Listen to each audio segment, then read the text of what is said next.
Bien, chicos, buen día. El día de hoy vamos a darle continuidad al tema de historia.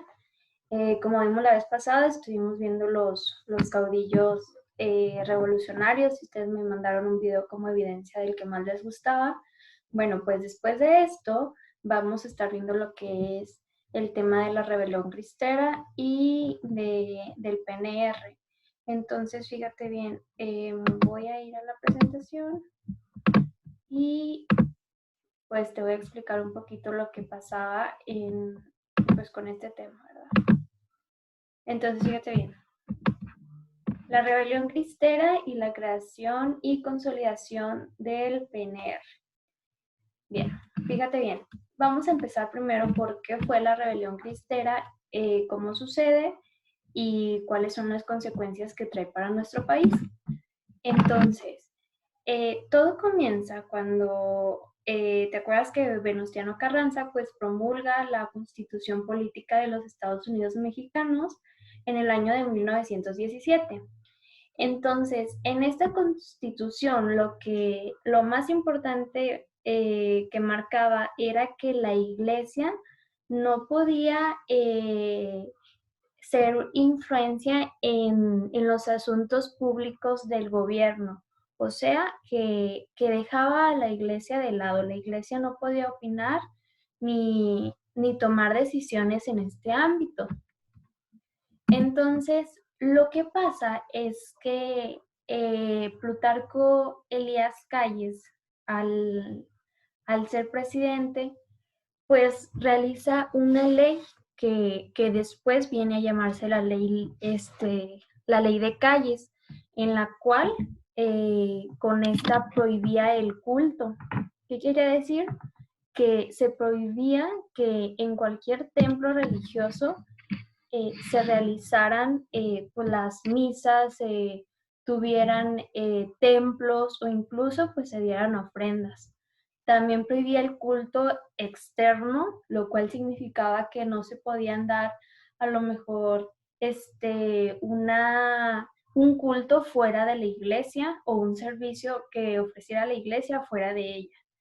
Prohibía oficiar a sacerdotes o extranjeros, por lo cual pues muchos de estos sacerdotes pues fueron eliminados de la lista prácticamente para poder oficiar pues en una iglesia.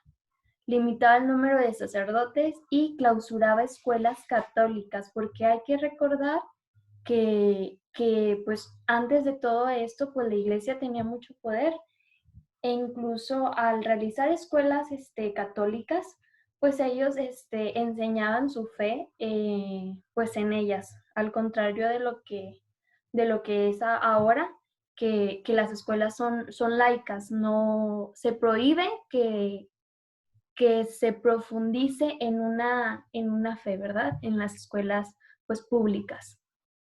Y pues entonces, con esta ley que lanza pues este presidente Plutarco Elías Calles en 1926, empiezan muchos problemas porque hay que recordar que siempre México ha estado del lado del catolicismo, siempre se han marcado porque somos personas pues muy católicas. Entonces lo que hace es que surjan muchos problemas porque la gente no estaba de acuerdo en que, en que se cancelaran pues las misas, que se cancelaran todos los servicios que ofrecía la iglesia, no sé, bautismos, comuniones, matrimonios, etcétera. Entonces, lo que hace la iglesia católica en este sentido es que dice, pues si ellos no me dejan hacer esto, pues yo voy a prohibir todo, yo no voy a hacer nada, voy a suspender todas mis actividades religiosas, ¿verdad? Y entonces, pues los feligreses, todas las personas que profesaban esta fe, pues empezaron a estar muy molestos porque no se les hacía justo y ellos pensaban que pues se les estaba quitando un derecho que ellos tenían, el de profesar una fe. Entonces, los feligreses que estaban muy enojados comienzan a protestar poco a poco. Primero fueron poquitas personas, luego fueron un poquito más y más y más, hasta que se llegó a una rebelión armada. ¿Qué quiere decir? Que ya fue con fuerza, con armas, con brutalidad. Entonces, cuando todo esto empieza ya a tener mucha violencia, es cuando se le llama que es la guerra cristera. Entonces, en la guerra cristera, fíjate bien, participaban, perdón, católicos y gobiernos. ¿Por qué? Porque en el ámbito de, pues, de las personas que eran los católicos, pues participaban los obispos, los cristeros. Los cristeros se les llama así porque su lema era Cristo Rey, entonces así se les denominó a las personas que eran seguidoras de, pues, de la iglesia, se podría decir, a los intelectuales y a los combatientes, a los que decían, pues sí se nos está negando de este derecho de ir a una iglesia, de creer, ¿verdad? Entonces, ellos fueron los que se fueron en contra del gobierno. ¿Quiénes era el gobierno? Estaba formado por el ejército y el sector campesino, que era el que lo controlaba, ¿verdad? Entonces, toda esta lucha de poderes del gobierno de no querer soltar a la iglesia, porque en uno de los decretos se menciona que al dejar que la iglesia pues tomara partido, tomara decisiones y todo, pues estaba atentando contra lo que dice nuestra constitución. Entonces, pues por eso la lucha del gobierno y de la iglesia al querer tomar pues el poder, ¿verdad?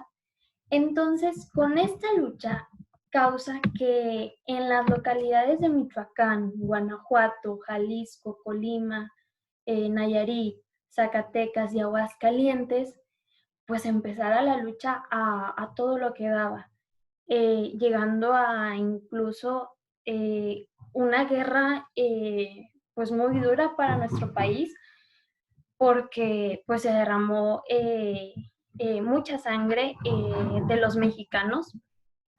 Entonces, yo aquí te pongo una cifra que pues el libro de la SEP es la que nos marca, que es 250,000 personas las que al parecer pues murieron a causa de esta guerra cristera. Sin embargo, hay muchos autores, muchos libros que explican que fueron muchos más. Entonces, pues qué triste, ¿verdad? Y fíjate bien, después con esto de que estaba toda esta muerte, toda esta guerra, toda esta lucha, viene un acuerdo en el año de 1929. Entonces dicen, no, pues sabes qué, todo esto se hizo un problema, vamos a hacer un acuerdo en el que, pues como un acuerdo de paz vaya. Entonces en ese acuerdo se reunieron personas de la iglesia y personas del gobierno. Y en él, pues la iglesia, eh, pues se llegó pues, a la conclusión de que ella no participaría en la vida política del país. Ni sus sacerdotes, ni nadie, sus arzobispos, obispos, ninguno podía estar en la política del país, por lo tanto, no podía tomar decisiones, no podía opinar sobre este ámbito en nuestro país y por lo tanto la iglesia tenía que reconocer al gobierno pues como una figura importante, ¿verdad? Pues como un mandatario. Entonces el gobierno con este acuerdo pues devolvió los templos porque pues con toda eh, esta época cristera, pues era cuando clausuraban todos pues las iglesias, los monasterios. Entonces devuelve los templos a los sacerdotes, a las personas que creían en esta fe y permite que se realicen los cultos. Y es así como con este acuerdo pues se calma todo lo de la época cristera, ¿verdad? Lo de la rebelión cristera. Entonces, fíjate bien, ya cuando se acaba todo esto, viene lo de la creación del PNR. Se acaba la época cristera y viene la creación de partidos políticos. ¿Por qué?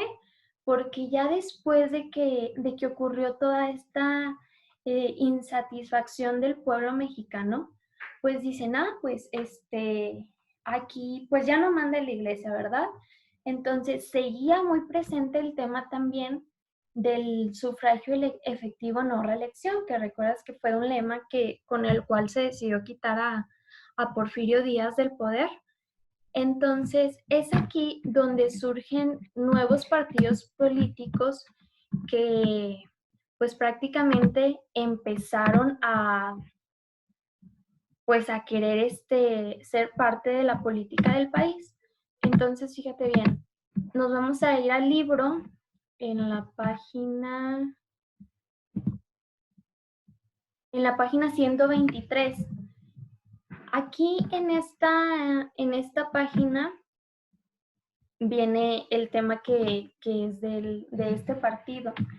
Entonces, fíjate bien, te voy a pedir que vayas subrayando las fechas más importantes que vamos a ir destacando, ya que con ella pues vas a ir realizando una línea del tiempo en tu cuaderno. Entonces, fíjate bien, con la creación de estos partidos, pues se suponía que se permitía la participación de los ciudadanos para que pues fueran parte, como te digo, de la vida política del país. Entonces, el presidente Plutarco Elías Calles propuso la creación de un nuevo partido, un partido, un conjunto de personas que comparten ideas y principios. Entonces, ese partido fue compuesto por jefes políticos y por militares. Y en el año de 1929 es cuando se funda el Partido Nacional Revolucionario. Entonces, después de eso, en el año, fíjate bien, en ese año fue PNR. Después, en el año 1938, se reforma. ¿Por qué? Porque ya no nada más eran jefes políticos ni militares, sino que agregaron también a campesinos y a personas pues de la vida popular, de la vida normal. Entonces, a los obreros. Entonces, con este cambio, piensan en reestructurar el nombre de Partido Nacional Revolucionario. Entonces, en este año es cuando se vuelve a transformar y en el año 1946 cambia al nombre de Partido Revolucionario Institucional. Entonces, que ahora lo conocemos como el PRI, ¿verdad? Y, pues bueno, el PRI es cuando empieza a conformar sus partidos políticos y se empieza a hacer más fuerte y más fuerte y más fuerte porque cada vez las ideas que ellos tenían para mejorar a nuestro país pues se volvían más fuertes. Entonces, con esto pues empiezan la creación de otros partidos de oposición o partidos de izquierda. Entonces, pues estos partidos son los que no comparten las mismas ideas que profesa el otro partido político. Y es cuando vienen a crearse otros partidos como podría ser a lo mejor el PAN. Entonces, fíjate bien, aquí nos dicen que fíjate bien, el PRI fue el que se convirtió en un partido oficial, aquí no lo dice, y se mantuvo por décadas en el gobierno, mientras otros permanecieron en la oposición. Es aquí cuando empiezan pues otras personas a decir, pues yo no comparto los mismos ideales que tiene el PRI, que tiene el PNR, entonces pues vamos a hacer otro partido político. Y así es como se empiezan a hacer los partidos de oposición o los partidos de izquierda que se dice que pues no están de acuerdo, conformes con las ideas que ellos dan. Entonces, fíjate bien, hubo momentos, aquí dice, en que sus candidatos estuvieron cerca de ganar las elecciones presidenciales, como los generales Juan Andrew Almazán en 1940 y Miguel Enríquez Guzmán en 1952. Fíjate bien, estuvieron así a punto de ganar, que pues obviamente el PRI pues no se iba a dejar que un partido le quitara pues obviamente su gane. Entonces se acusó de haber cometido un fraude electoral. Fíjate, esto ya en el año de 1940, 1952, ya comenzaban todos los fraudes electorales. Entonces se le dio pues el gane a los partidos del PRI, a los partidos fuertes que estaban en México. Y dice, hubo otros partidos de oposición, como yo te mencionaba el PAN, que aquí dice el Partido Acción Nacional, que fue fundado en el 1939, y el Partido Comunista Mexicano, el PCM, en 1919.